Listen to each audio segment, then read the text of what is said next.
Welcome to Facts TV News, where everything is true. 4 bodies found in search for missing men. The police have revealed that 4 bodies have been found during a search now underway at the government property in Valley Gardens in Kingston. 4 men from Denham Town have been missing since Saturday night. Information received by the police sparked the search for the men. Family members of the 4 missing men had been at the location since early yesterday morning. There was an increase in security presence at the property, and the media was not allowed to enter. Head of the Kingston Western Police Division Senior Superintendent Michael Phelps told reporters that the search began on Monday. The Jamaica Defense Force personnel stood guard at the property overnight. Police shot dead in St. Catherine. A policeman was shot dead at Johnson's Pen in Spanish Town, St. Catherine on Tuesday afternoon. The deceased cop has been identified as Constable Jermaine Brown. Reporters understand that he was murdered in his car, but that has however not been confirmed. Police were processing the crime scene. Police killed 3 men, seized 2 firearms in St. Elizabeth. Police have confirmed that 3 men are dead and 2 firearms have been seized following a shootout between law enforcers and alleged members of the speculation gang in St. Elizabeth. A highly placed police source said that about 4 p.m., the gunmen opened fire on officers during an operation in western St. Elizabeth near Brampton. When the fire subsided, 3 men were found suffering from gunshot wounds. They were later pronounced dead. Alleged licensed firearm holder false robbery attempt. The police have processed the scene of an attempted robbery and shooting on Seymour Avenue in Kingston, where a man was reportedly injured. Reports are that 2 men on a motorbike attempted to rob a woman when they were intercepted by a licensed firearm holder.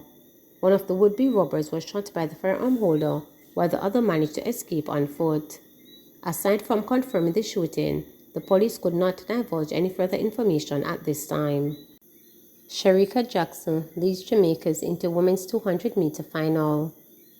Shelly-Ann Fraser, Shericka Jackson, and Elaine Thompson-Herro have punched their tickets to the women's 200 meters final at the Hayward Field in Eugene, Oregon, USA. Jackson, who clocked the fastest time in the event this year, proved too good for her competitors as she clocked an impressive 21.67 seconds to take the top spot in semi-final 1. 2013 Moscow World Champion Shelly-Ann Fraser-Pryce was equally as impressive as she stormed to a season's best time of 21.82 seconds. Fraser-Pryce finished ahead of NCAA Division I Outdoors champion Abby of the United States, who ran 22.15 seconds. Meanwhile, the Olympic champion Elaine Thompson-Herro recorded a season's best time of 21.97 seconds to finish 3rd in semi-final 2. Thompson-Herro finished behind the defending champion Dina Asher-Smith of Great Britain, who ran a season's best 21.96 seconds. Tamara Clark of the United States, who won the semi-final in 21.95 seconds. The final of the women's 200 meters will take place on Thursday, July 21st at 9:35 p.m. Jamaica time. Russell Clayton summoned through to women's 400-meter hurdles semis. All 3 Jamaican women who contested the heats of 400-meter hurdles have safely advanced to the semi-finals of the event in Eugene, Oregon.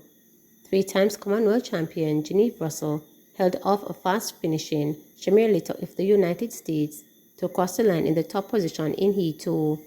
Russell won her heat in 54.52 seconds, while Little ran 54.77 seconds. Meanwhile, Sharon Salmon, who finished in the runner-up spot in the event of the Jamaica's trials, lined up in Heat 4, in which she finished second in a time of 54.91 seconds. Additionally, Russell Clayton, who claimed the bronze medal in the event in the 2019 Doha World Championships, took the 4th automatic spot in Heat 5 in a time of 54.99 seconds.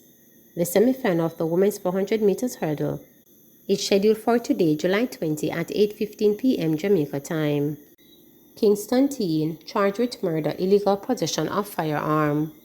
A 17-year-old boy has been charged with murder and illegal possession of firearm and ammunition following the death of 37-year-old Ricardo Edwards, a delivery man of Wall Street, Almantown in Kingston. Reports are that about 3:35 p.m. on June 24, Edwards was inside his yard when the teen and an alleged accomplice entered an open gunfire, hitting him. He was taken to hospital where he was pronounced dead. The teen was picked up by the police during a targeted operation in the parish and was subsequently charged.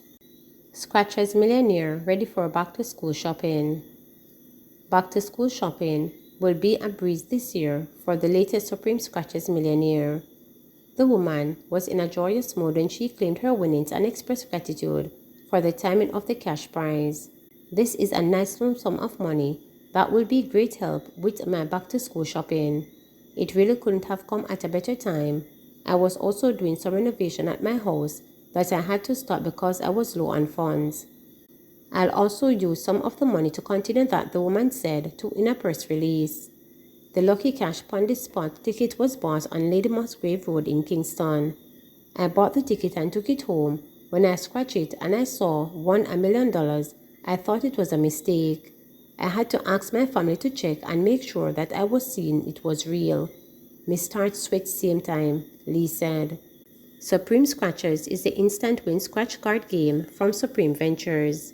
Since the production was launched in March 2022, players have won over $2 billion in prizes, the company said. Customers currently have a selection of 11 different instant win scratchers games, ranging from $100 to $1,000 per card, and have the chance to win up to $10 million instantly. Supreme Scratchers is available at all Supreme Ventures retailers island-wide. Bloodbath. Still mourning the loss of her brother, who joined 3 weeks ago, Maureen Wilson Paris was racked by sorrow yet again on Monday when she learned that her only child, her 14-year-old grandson, and her 50-year-old cousin had all been slaughtered. "We are just making preparations to bury my brother, and now 3 more add to it. This can't talk about. Only God may have to ask for this courage to bring me through. We see people on the news going through this, but we never know this will come," Wilson Paris told reporters from her home in Higginton, St. Anne. She lives more than an hour drive from Freehill, where the carnage occurred.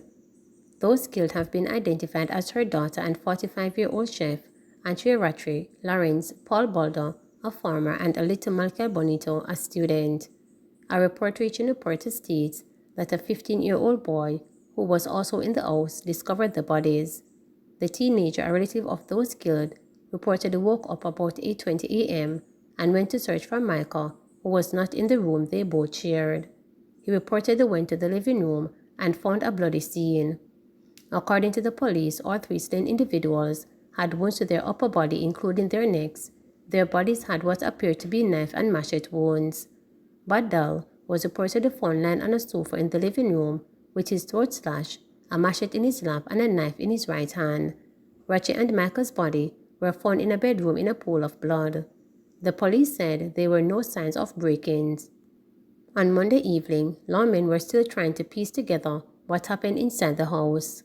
According to Senior Superintendent of Police in charge of St. Anne, Dwight Powell, both the circumstances and motive are still undetermined. Wilson Paris said she got the horrible news of the trio's death while she was on her way to Ocho-Rios to visit a relative. "I got a call from a friend to tell me that my daughter died along with my grandson and cousin. Me scream out same time and tell the driver to turn round with me and carry me to their house. When me come, me not even see her because the police was here and everything," she wailed. "Me no know what could be the reason for this because my daughter don't trouble people. She get up and she go to work and keep herself and barely talk," she added. She has lost not just a child, she said, but also a friend. "She was my only child, so we were close than any friend or anyone. She was like the best thing to me. Now my daughter gone, they took my only child from me," she cried. The pain from the loss of her youngest grandchild and her cousin is just as raw. "My grandson and I were so close. He was my baby. When I tell you he loved me, I love him dearly. Paul, the other one who passed, was also very dear to me. We never have any dispute. We live happy, all of us," said Wilson Paris. She has been left bewildered by the killings, puzzled by the thought of anyone could have dealt her family such a cruel blow. Her relative, Ramoya Jackson, is equally puzzled. Before Monday's visit, she had last been to the family house in 2019. "Where the incident happened is my childhood home. I left when I was 17 and I didn't see my relatives in 3 years. So to see all of this is very hard for me. It is traumatic time for our family, but we really don't know what happened or could have caused it," Jackson told reporters. Equally bewildered and traumatized neighbors in the rural communities are also desperately hoping for answers. At first, me see this happen. This is a wicked act. Man, anybody do this, gotta go punish them. Right now, the whole community shake up from morning. People not eat or drink from this happen, said one man who only identified himself as Rasta. As he searches for answers, a distraught Wilson Paris prays for strength to cope with the unbearable pain.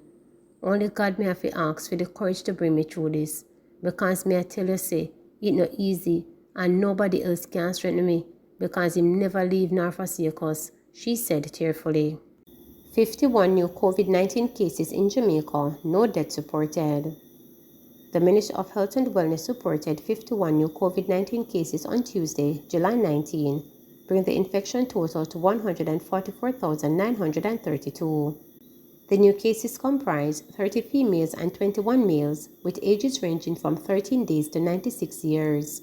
The cases were recorded in Kingston and St. Andrew 17, St. James 16, St. Catherine 9, Westmoreland 6, Trelawney 2, and Portland 1. No deaths were reported for the period. There were 122 recoveries in the last 24 hours, bringing the total to 92,571. Currently, 88 people are hospitalized, 17 of whom are moderately ill, 3 severely ill, and 3 critically ill. Jamaica's positivity rate for the latest round of testing is 20.8%. Please remember to subscribe, like, share, and click the notification bell for daily updates.